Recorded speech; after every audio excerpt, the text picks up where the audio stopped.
आज हम लोग परमाणु के इस चैप्टर में इलेक्ट्रॉन कक्षाएं समझते हैं और इलेक्ट्रॉन कक्षाएं हम लोग हाइड्रोजन सदृश परमाणुओं में समझेंगे, जिसमें हम लोग नील बोहर की परिकल्पनाओं का प्रयोग करेंगे। तो हाइड्रोजन सदृश जो परमाणु होते हैं वे परमाणु होते हैं जिनमें केवल एक इलेक्ट्रॉन पाया जाता है। जैसे हाइड्रोजन में है तो नाभिक में एक प्रोटॉन पाया जाता है और उस नाभिक के चारों ओर वृत्तीय कक्षा में केवल एक इलेक्ट्रॉन चक्कर लगाता है। इसी प्रकार अगर हम He+ की बात करें, हीलियम आयन की बात करें, एक आयनिक हीलियम हो तो उसमें भी 2 इलेक्ट्रॉन होते हैं। वैसे हीलियम परमाणु में तो एक इलेक्ट्रॉन अगर निकल जाता है तो He+ बचता है, तो एक इलेक्ट्रॉन को उसको भी हाइड्रोजन सदृश परमाणु कहा जाता है। इसी तरह से Li++ को भी हाइड्रोजन सदृश परमाणु कहा जाता है। तो इन परमाणुओं में हम लोग इलेक्ट्रॉन की कक्षाएं समझेंगे कि इलेक्ट्रॉन नाभिक के परितः किन कक्षाओं में चक्कर लगा सकता है। तो हम लोग मान लेते हैं कि माना हाइड्रोजन सदृश किसी परमाणु जैसे H परमाणु या He+ या Li++ का परमाणु क्रमांक Z है, इनका परमाणु क्रमांक Z है। तो यदि परमाणु क्रमांक Z है तो नाभिक में जो धनावेश होगा वो Z के बराबर होगा। और मान लेते हैं कि एक इलेक्ट्रॉन r त्रिज्या के वृत्तीय पथ पर v वेग से घूम रहा है। तो ये मान लेते हैं यानी स्थायी कक्षा में घूम रहा है, r त्रिज्या के वृत्तीय कक्षा में घूम रहा है। तो इसको इलेक्ट्रॉन को जो आवश्यक अभिकेंद्र बल है mv²/r, जहाँ m इलेक्ट्रॉन का द्रव्यमान है, वह नाभिक के वैद्युताकर्षण बल से प्राप्त होता है 1/4πε0 इंटू Z Q1 Q2। तो Ze² हो जाएगा, Q1 ये हो जाएगा, Q2 ये हो जाएगा, तो आ जाएगा Ze²/r²। तो इससे अगर हम r यहाँ से काट लें तो mv² बराबर आ जाएगा Ze²/4πε0 r, ये आ जाएगा। और अब हम लोग जो नील बोहर की जो फर्स्ट परिकल्पना थी उसका प्रयोग करते हैं। तो नील बोहर की फर्स्ट परिकल्पना के अनुसार नाभिक के परितः इलेक्ट्रॉन केवल उन्हीं वृत्तीय कक्षाओं में घूमता है, चक्कर लगाता है, जिनमें उसका कोणीय संवेग mvr nh/2π के बराबर होता है, जहाँ n क्वांटम संख्या है। तो यहाँ पर हम लोग इलेक्ट्रॉन का कोणीय संवेग mvr बराबर हो जाएगा nh/2π।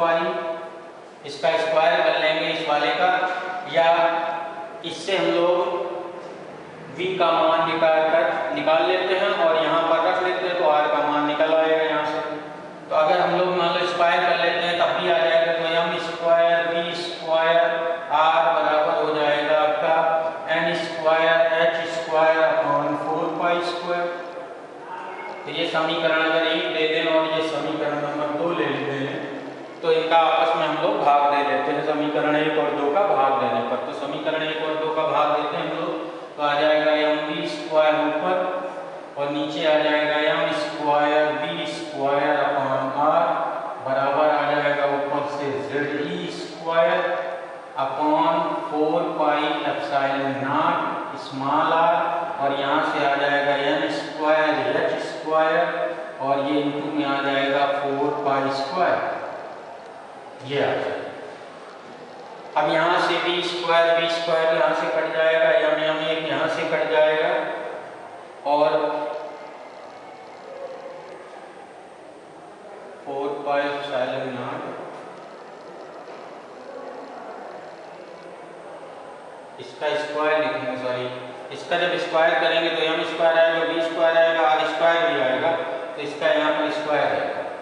अब यहाँ से एक r और एक r काट लेंगे, एक r कट गया। तो इस तरह से हमारे पास जो आएगा वो r बराबर लिख लेंगे।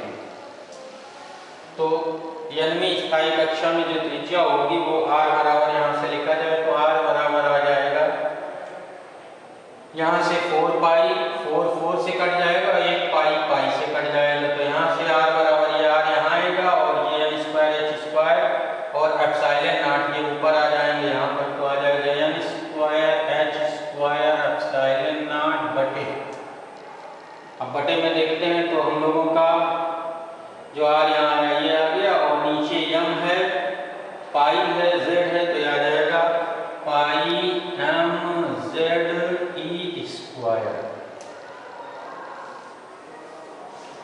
तो इलेक्ट्रॉन की जो त्रिज्या होती है चक्कर लगाते, नाभिक के पत्ता चक्कर लगाते इलेक्ट्रॉन की त्रिज्या आर बराबर होती है n² h² epsilon naught upon pi M Z E square.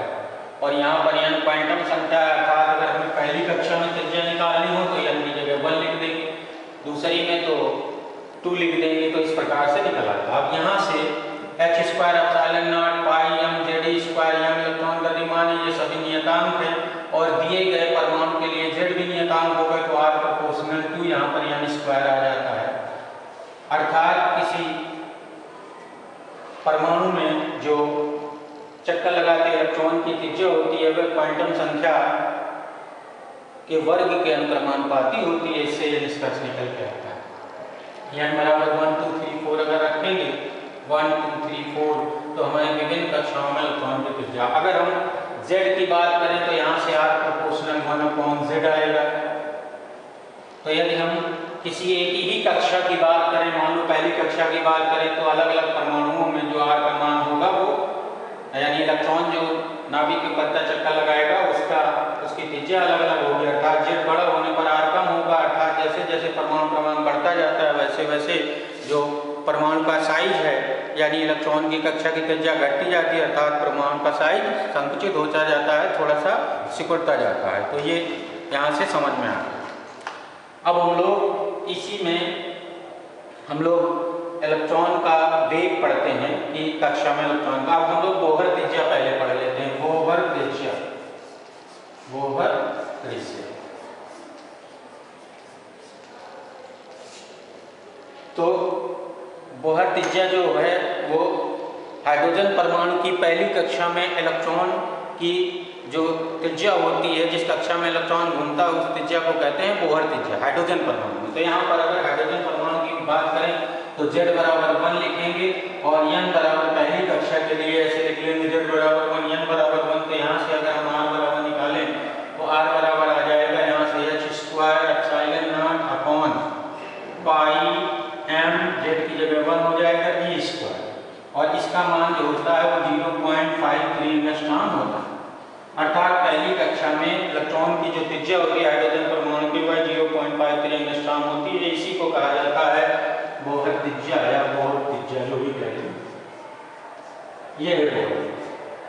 अब अगर हम अगली कक्षा में इलेक्ट्रॉन के हाइड्रोजन परमाणु की अगली कक्षा में इलेक्ट्रॉन की त्रिज्या निकालना चाहें तो यहीं पर हम लोग यहाँ पर n बराबर 2 रखेंगे, तो इसमें 2 के स्क्वायर 4 का गुणा कर देंगे तो दूसरी कक्षा में त्रिज्या आ जाएगी n बराबर। इस तरह से ये बोहर त्रिज्या निकल आती है। अब हम लोग इलेक्ट्रॉन का वेग निकालते हैं।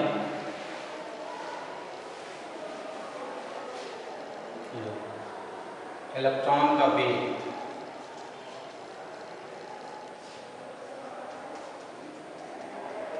तो इलेक्ट्रॉन का वेग निकालने के लिए हम लोग वही कर लेते हैं कि जो नील बोहर ने फर्स्ट हाइपोथेसिस रखी थी कि कोणीय संवेग mvr बराबर होता है nh/2π के। तो यहाँ पर वेग निकालना है तो वेग v बराबर हो जाएगा nh/2πm इंटू यहाँ पर आ जाएगा r, और r का ये मान रख दिया जाए तो यहाँ पर जब r का मान रख लेंगे तो आ जाएगा v बराबर nh/2πm। अब r का मान रखते हैं तो आ जाएगा m² h² एप्सिलॉन नॉट, और ये ऊपर आ जाएगा पाई m z e²। तो यहाँ से पाई पाई कट जाएगा, एक m ये m से कट जाएगा, और एक n से कट जाएगा, और एक h से कट जाएगा। तो इस प्रकार से किसी परमाणु के जो इलेक्ट्रॉन है, किसी परमाणु में जो इलेक्ट्रॉन है उसकी स्थायी कक्षा में, किसी अन्य स्थायी कक्षा में जो इलेक्ट्रॉन का वेग होता है वह बराबर होता है z² upon 2n h epsilon not, या ऐसे लिख सकते हैं 2n h एप्सिलॉन नॉट। ये फार्मूला आ जाता है v बराबर, देख लेते हैं सब। n बचा है, यहाँ पर 2 बचा है, n बचा है, h बचा है, एप्सिलॉन नॉट z स्क्वायर। तो ये फार्मूला आ जाता है। तो 9वीं कक्षा में इलेक्ट्रॉन का जो वेग होता है वह z square upon 2 n h epsilon not के बराबर होता है। अगर हम किसी विशेष परमाणु की बात करें, z कांस्टेंट होगा और e square h epsilon not 2 भी कांस्टेंट है, तो इससे ये रिश्ता निकल के आता है v प्रोपोर्शनल टू 1/n, अर्थात परमाणु में जो इलेक्ट्रॉन की जो किसी कक्षा में 9वीं कक्षा में जो वेग होता है या इलेक्ट्रॉन का जो वेग होता है वह क्वांटम संख्या के व्युत्क्रमानुपाती होता है।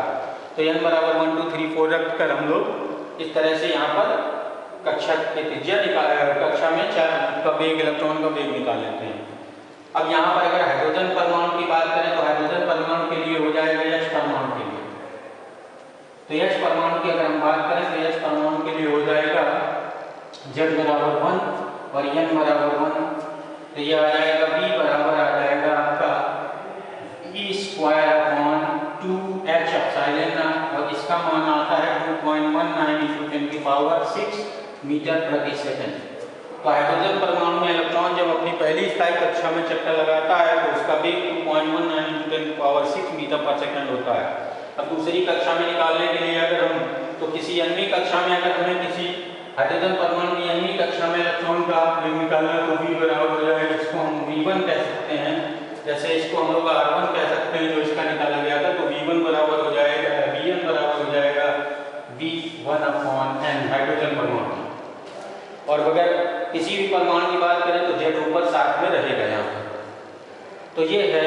अब यहाँ पर हम लोग अगर इलेक्ट्रॉन के वेग का प्रकाश की चाल से तुलना करें तो आ जाएगा v1 अपॉन पहली कक्षा में, यानी ये पहली कक्षा में जब हाइड्रोजन परमाणु की पहली कक्षा में चक्कर लगा रहा हो तब अगर प्रकाश की चाल से तुलना करें v1 अपॉन c बराबर आता है 1/137।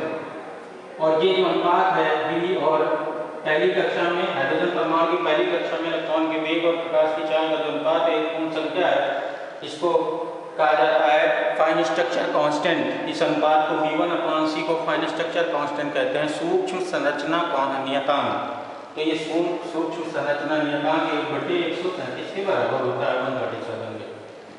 तो ये है सभी परमाणु हाइड्रोजन सदृश परमाणुओं के लिए इलेक्ट्रॉन कक्षाएं और उन कक्षाओं में इलेक्ट्रॉन के वेग के संबंध।